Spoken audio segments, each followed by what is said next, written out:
দুনিয়া জুড়ে যখন পরমাণু অস্ত্র নির্ভর তৃতীয় বিশ্বযুদ্ধের আশঙ্কা দানা বাঁধছে, সে সময় দূরপাল্লার ক্ষেপণাস্ত্র তৈরির প্রকল্প হাতে নিয়েছে পারমাণবিক শক্তিধর পাকিস্তান। মানব সভ্যতার এই ক্রান্তি লগ্নে কেন এমন বিপজ্জনক খেলায় মেতেছে ইসলামাবাদ, তা এক জটিল প্রশ্ন হয়ে দেখা দিয়েছে।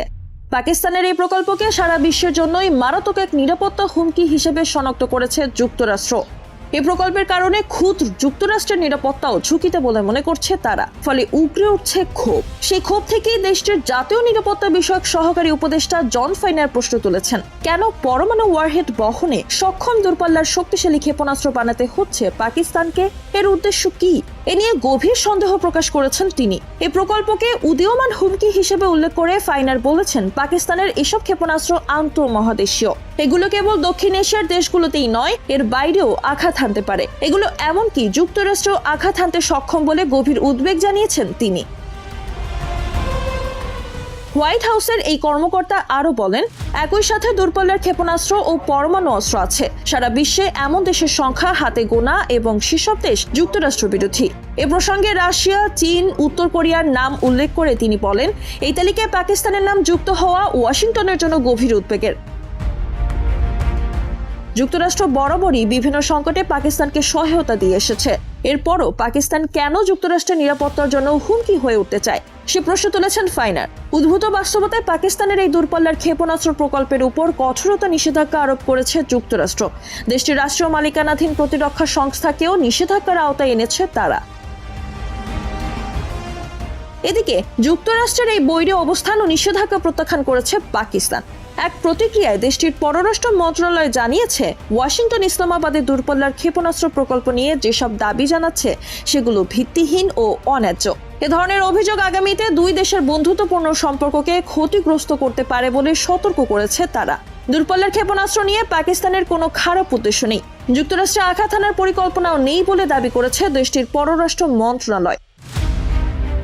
দক্ষিণ এশিয়া যুক্তরাষ্ট্রের একপেশে বিদেশ নীতি ও ইন্ডিয়া নির্ভরতার কারণে পাকিস্তান এখনও ভুগছে বলে অভিযোগ তুলেছে।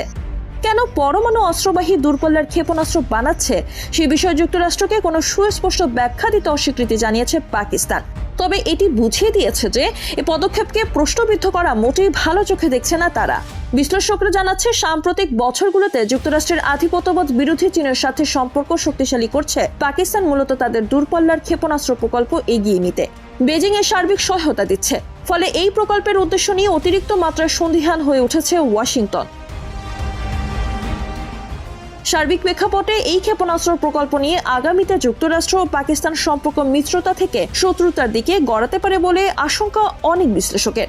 কেউ কেউ আরো আগ বাড়িয়ে বলছেন, পরমাণু অস্ত্র নির্ভর তৃতীয় বিশ্বযুদ্ধ বেঁধে গেলে পাকিস্তানের এসব ক্ষেপণাস্ত্র যে যুক্তরাষ্ট্রের দিকে ছুড়ে মারা হবে না তার কোনো নিশ্চয়তা নেই। সে সময় রাশিয়া, চীন, উত্তর কোরিয়া, ইরান সহ বিশ্বব্যাপী পশ্চিমা বিরোধী নতুন যে অক্ষ তৈরি হচ্ছে, পাকিস্তান তার অংশ হতে পারে। চলমান ঘটনা প্রবাহ সেরকমই আভাস দিচ্ছে। হামাসের সাবেক প্রধান ইসমাইল হানিয়াকে হত্যার দায় স্বীকার করেছে ইসরায়েল। সোমবার বিবৃতিতে বিষয়টি নিশ্চিত করেন ইসরায়েলের প্রতিরক্ষা মন্ত্রী কাজ। তিনি বলেন, ইসমাইল হানিয়া, ইয়াহিয়া সিনওয়ার ও হাসান নাসারাল্লাহর মতো হাউথির নেতাদেরও হত্যা করা হবে। এদিকে ইসরায়েলি প্রতিরক্ষা মন্ত্রীর হুমকির পরই তেল আবিব লক্ষ্য করে ক্ষেপণাস্ত্র ছুড়েছে হাউথি বিদ্রোহীরা।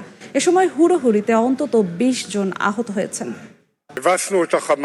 আমরা হাউথিদের কৌশলগত অবকাঠামোকে ক্ষতিগ্রস্ত করব, গোষ্ঠীটির নেতাদের হত্যা করব, যেমন আমরা হানিয়া, সিনওয়ার এবং নাসরুল্লাহর ক্ষেত্রে তেহরান, গাজা ও লেবাননে করেছি। হোদেইদা ও সানাতেও তাই করব। যে ব্যক্তি ইসরায়েলের দিকে হাত তুলবে তার হাত কেটে ফেলা হবে।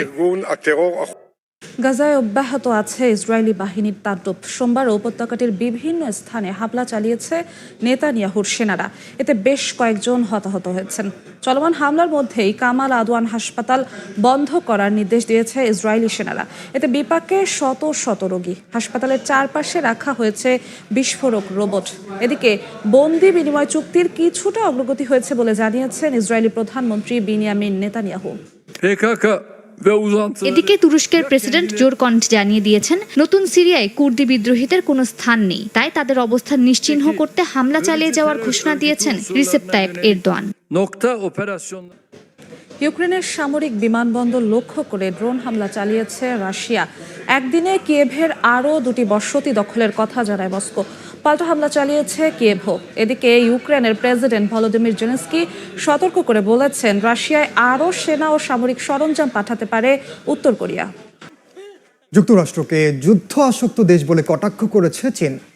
মার্কিন প্রতিরক্ষা বিভাগ চীনের প্রতিরক্ষা নীতিকে বিকৃত করে বিশ্বের সামনে উপস্থাপন করছে বলেও অভিযোগ চীনের পররাষ্ট্র মন্ত্রণালয়ের।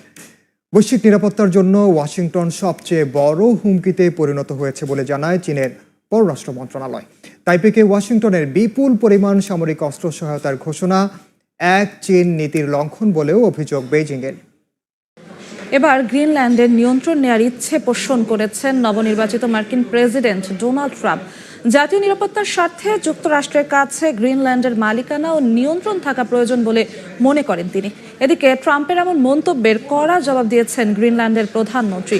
এক বিবৃতিতে তিনি বলেন, অঞ্চলটি বিক্রির জন্য নয়।